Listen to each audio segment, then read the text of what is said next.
I'll show you how to use post only on Bybit, which is this toggle right here. Post only is used with limit orders. Now, when we use a limit order, let's say we're a buyer, what we're saying to the system is, I want to trade up to my limit price. And usually with a limit order, the expectation here is that you put your limit order in, which is below the market price, so that you join the order book here and wait for the price to meet you and then you trade.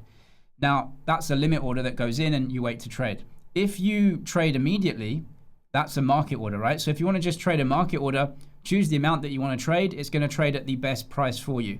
If you put a limit order in, the expectation is that you actually want to come into the order book and wait to trade, right? So at a lower price if you're a buyer. Now, let's say that I make a mistake. The current price is 77,850. Let's say that I put a limit order with 80,000, right? So what I'm telling the system is trade immediately as long as the price is 80,000 or better, where it is, right? Well, that's a market order basically, right? Because what you're going to do is just go straight in and trade straight away, and you're actually going to take this guy's order. So when you put a limit price above the price when you're a buyer, you're basically trading a market order. Now, with post only, if you toggle this on, what this will do is prevent that from happening.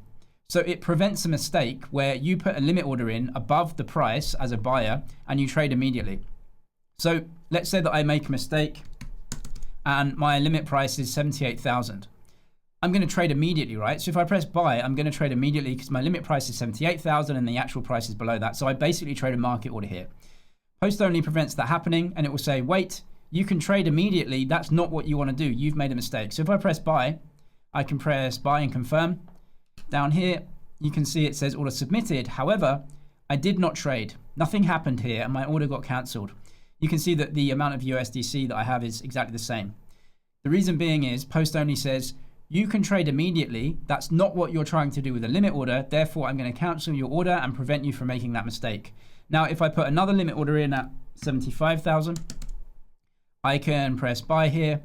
I'm going to choose post only again. I'm going to press buy, put that in. You'll notice here that I have an open order here because the limit order has gone in, and post only isn't going to affect me because my limit order has gone in below the price and has entered into the book. So I'm going to cancel that. So post only prevents you trading a limit order that could trade immediately like a market order.